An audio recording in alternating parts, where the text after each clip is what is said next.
Welcome to the church, volume 2. Exclusive 213. Got my nephew Nate Dogg in the house. Nate Dogg, holla at him. Where you at? Riding in my car.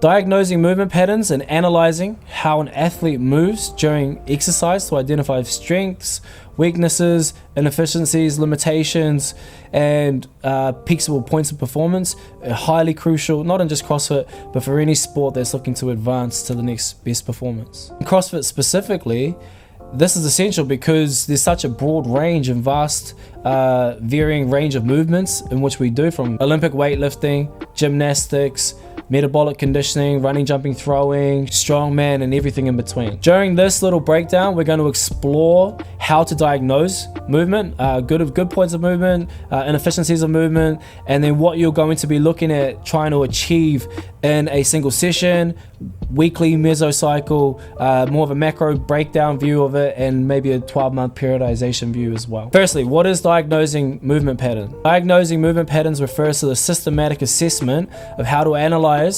specific exercises or movements, and it focuses on evaluating the efficiency, range of motion, stability, strength, coordination involved for every specific movement.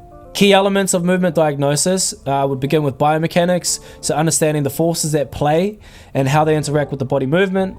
Kinetic chain, how muscles, joints, and connective tissue act within the body to coordinate a movement. Efficiency, identifying any excessive energy expenditure within a movement or limitation of a movement that's causing more energy to be exposed. Range of motion, assessing flexibility and mobility, and I would say access to position. Stability and balance, just distributing weight evenly across both body parts bilaterally, especially in more of a unilateral bias movement, making sure that the correct muscles are activated at the right time and you're not, for lack of a better term, wonky, or your back's like this when doing a strict press or something like that. So identifying those points, how to address those things, so then you can essentially become a better athlete. Diagnosing movement patterns can address common issues like lack of mobility, poor posture, improper muscle activation, and diagnosing different movement strategies to work in and around those movements.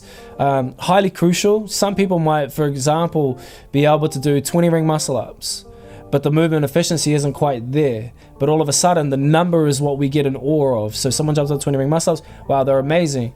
But if we got the movement efficiency to peak condition, that 20 could essentially turn into 30 reps. Those are the things that we're trying to look at and diagnose and really retool as an athlete. Secondly, why do we diagnose movement patterns? I think in short, just play the long game. Proper diagnosis of movement patterns will identify a lack of performance in the position. It's critical for injury prevention and it's playing, I guess, the long-term athlete development or sustaining a long career at whatever you're trying to achieve. Not only is it important for CrossFit as an athlete, but it's just important for any fitness user as a user. We're trying to obviously use our fitness in real life situations and just be a better, healthier, happier person.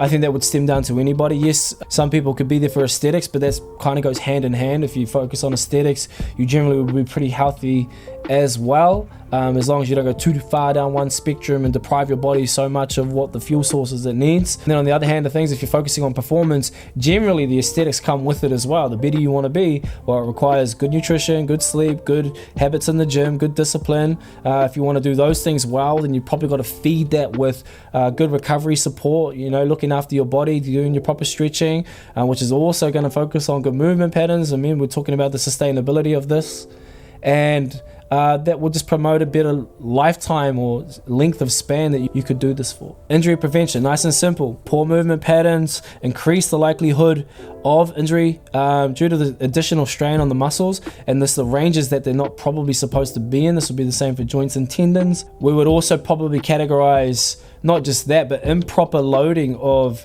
programming would do the same thing. So high stress on your body for too long periods of time without the appropriate loads, and also deload periods or taper weeks, and in which you're going to work your training around, so that you can just reacclimate the body, get it back to homeostasis, more of a neutrality in terms of central nervous system and peripheral nervous system, just so we're not just overloading the areas, and really looking at that injury performance enhancement. Nice and simple. Better efficiency on your movements means better translation to greater strength, movement efficiency, and just overall capacity to not only do that specific movement, but then transition into the next exercise in the workout with less, I would say, system fatigue. Longevity, we just spoke about it, just maintaining a longer relationship with you being able to perform these exercises and in high intensity, and that's the crucial thing right there. Making sure that if we're going to be moving at high intensity in an area of risk, if we're really trying to chase a time and diminish that workload to a smaller time frame as possible, we really need to be looking at just how we're moving, just sustainable matter for a long period of time. And I would say finally with this one, individualization. Identifying the specific needs of you as an athlete or as a user, so then you have the homework in place, especially in a group setting.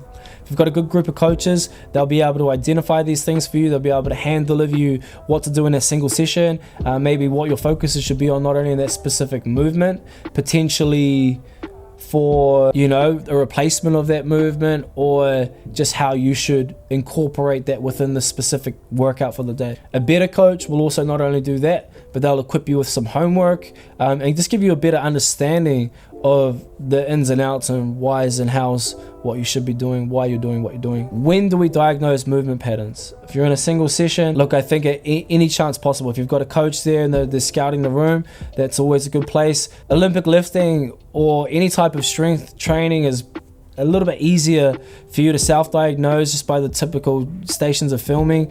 When you're in a more of a workout setting, it's kind of hard to do so because you use usually different many moving components, and you might be in and out of shot and things like that.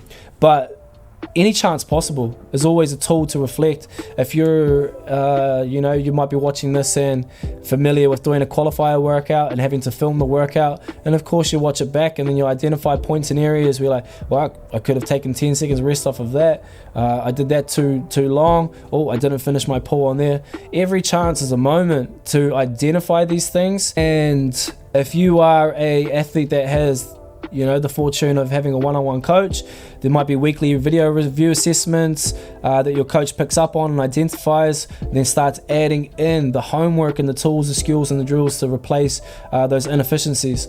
Now, one thing for me as a coach is that I think it's a coach and an athlete almost has an equal part to play in the development processes of those inefficiencies. Now, if I'm a coach and I'm telling you the same cue for 12 and 18 months, and you understand the cue, you understand what we're trying to do, you understand what we're trying to achieve, but it just can't compute. No longer is that cue the cue that's going to work for that issue. And you have to think of it like a tool belt. Okay, I need a spanner for this particular issue, but I've only got a hammer. Well, how can I manipulate my tool belt to create the spanner? And a lot of the time that comes down, it's not a brain to muscle or understanding issue of the movement or how you're performing the movement, and visually you've seen it from examples of other people, but it comes down just to connectivity.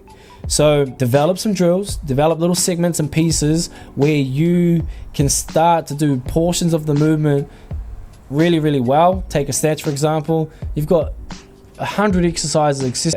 You've got the snatch pull, you've got snatch lift offs, you've got snatch high pull, you've got panda pulls, you've got power snatches, hang power snatches, muscle snatches, turnovers, snatch balances, drop snatches. The list goes on.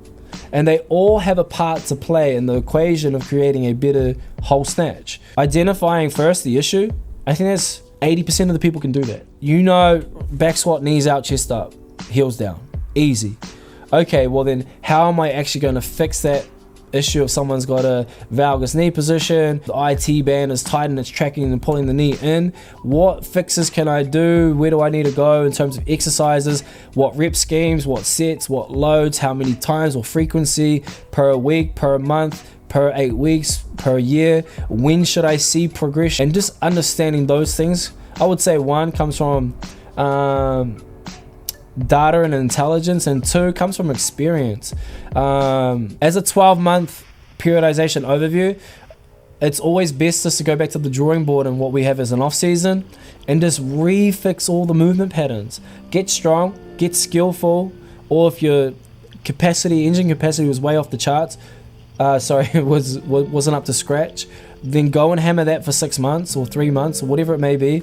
But that's your moment. That's your moment to really consolidate down. And you'll hear often that people aren't doing CrossFit so much in an off season. Doesn't mean they're not training. They're training specifics that are developing and working on those issues. So developing an awareness and understanding of what they are, and then getting a game plan and a map on how to fix that, and then just understanding the time frame of when you need to be your best self at what competition, and that just comes down to individual goals. How do we diagnose movement patterns? Nice and simple, observation and visual analysis. Someone with a good trained eye is going to pick these things up, especially when they have an understanding of which muscles should be used and activating in certain movements, especially when it comes to a dynamic movement, such as like a ring muscle up or a bar muscle up or a snatch. And you can see when things are firing and not firing, or how the timing of transitions and things like that work. So an expert eye is definitely going to help, but the observation and just the visualization of those things, of movement patterns, is going to be of the utmost importance. There are technology assisted tools we can use. There's some apps, is eye and path and body awareness things that we can draw lines and map which mechanically or biomechanically should be the best bar path for force production. Looking at anthropometry and limb length and skeletal structure. Are you more of a hip dominant squatter or a quad dominant squatter, and what's your length of your femur, and which position, where should you be, midfoot, back foot, forefoot, split jerks. Like, there's so many little nuances to not just necessarily a one size fits all, but the training principles remain the same, but how can I make your specific needs fit the principles, not your specific needs fit the same movement angle as him, and you're 5'8" and that person's 7 foot.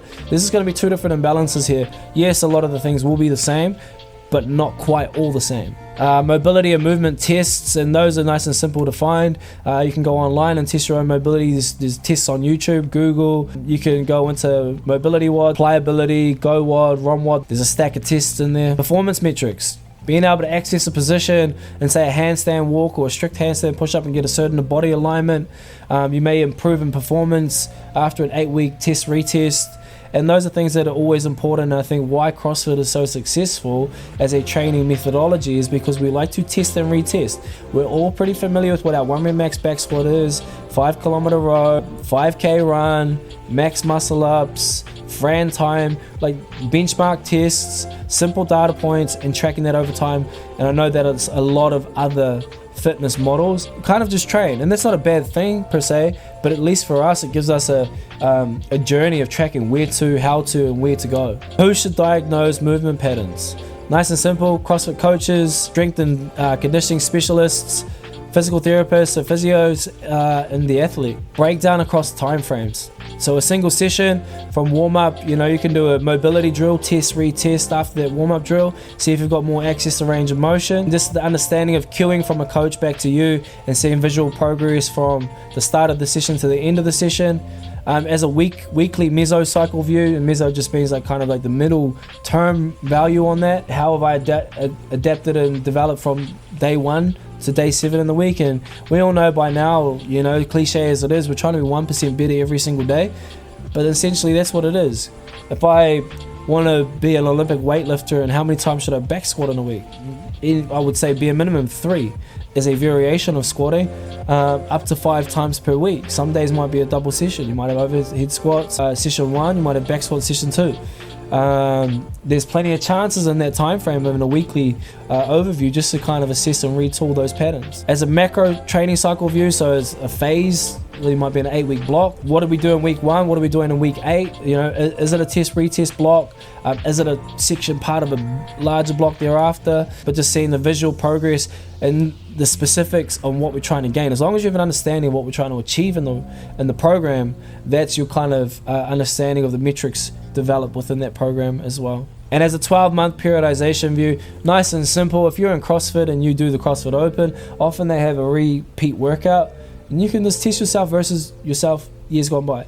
Or maybe now you can do more of a movement that's come up, or a bigger load of weight that's come up. Even though it's not the same workout, you'll definitely know within yourself, and your confidence to attack those workouts will be another indication. And if not, pick up some of your training from a year ago.